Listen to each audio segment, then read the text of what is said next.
શું શું વાંચીને આવ્યા બાર? કંદ અને ગળપણ વિનાનું ઊંધિયું? સાચે પોસિબલ છે? હા પોસિબલ છે. તો ચલો આજે આપણે બનાવીએ ગળપણ વિનાનું સરસ મજાનું ટેસ્ટફુલ ઊંધિયું. પહેલાં આપણે મૂઠિયાનો લોટ બાંધીશું.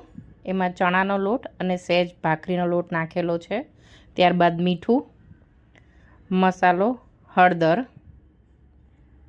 મસાલો નાખવાનો છે, હળદર, ધાણા જીરું અને સહેજ એવો ગરમ મસાલો નાખેલો છે. બધું બરોબર હલાવીને મિક્સ કરી લેવું. ત્યારબાદ તેમાં આપણે નાખીશું થોડી ખાંડ, અડધી ચમચી ખાંડ છે, આદુ લસણની પેસ્ટ, ઝીણી સુધારેલી કોથમરી અને મેથીનું મિશ્રણ છે. આ મેં ધોઈને રાખેલી છે.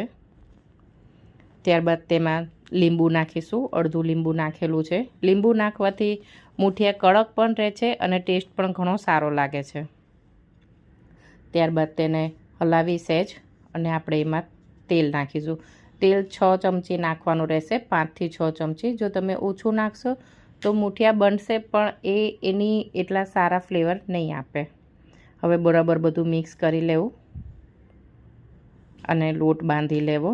સહેજ વચ્ચે જો જરૂર લાગે તો પાણી ઉમેરતા જવું. આમ તો આપણે મેથી ધોયાનું પાણી હોય એટલે બહુ પાણીની જરૂર નહીં પડે. આપણો મૂઠિયાનો લોટ તૈયાર છે. હવે મૂઠિયા વાળી અને તળવાના છે. આપણે બીજી એક કઢાઈમાં આપણે તેલ લઈશું અને એમાં વળેલા મૂઠિયા આપણે નાખીશું. ગોલ્ડન બ્રાઉન થાય ત્યાં સુધી આપણે મૂઠિયાને તળવાના રહેશે. આપણા મૂઠિયા હવે ધીમે ધીમે ગોલ્ડન બ્રાઉન કલરના થઈ ગયા છે અને હવે આપણે એને તેલમાંથી કાઢી લઈશું. બહુ એકદમ ગોલ્ડન બ્રાઉન નથી કરવાના, નહીંતર એ પછી શાકમાં કડક જ રહેશે. બીજા લોયામાં તેલ મૂકી સૂકા મરચાં, રાઈ, લવિંગ અને હિંગનો વઘાર કરવાનો.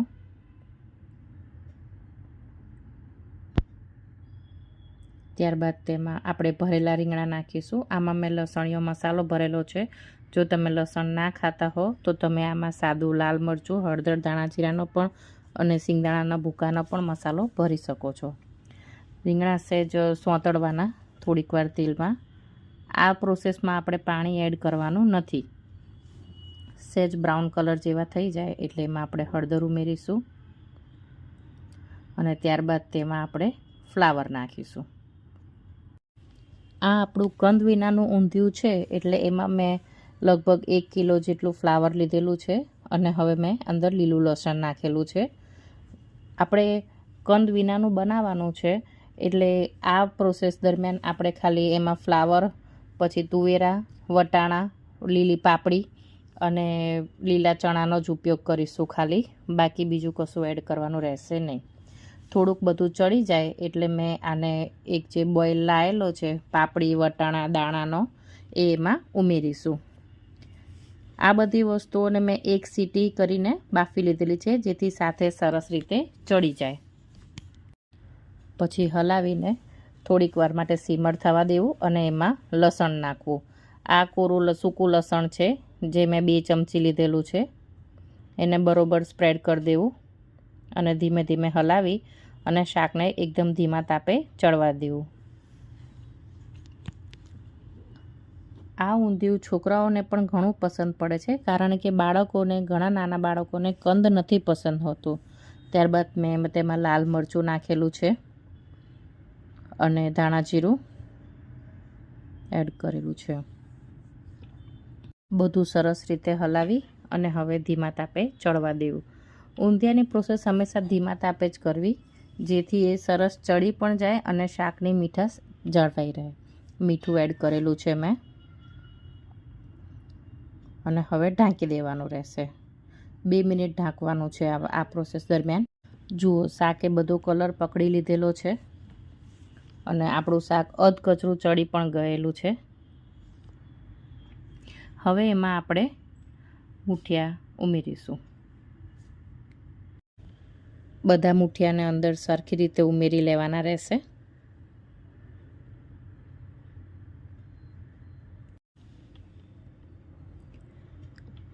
ત્યારબાદ તેને સહેજ એમનેમ જ સ્પ્રેડ કરી અને 2 મિનિટ માટે થાળી ઢાંકવાની રહેશે. થાળી એટલા માટે ઢાંકવાની છે કે અંદર વરાળ રહે અને ઉપર મેં 1 ગ્લાસ પાણી મૂકેલું છે કે જેથી પાણીની પણ વરાળ ધીમે ધીમે અંદર પડે.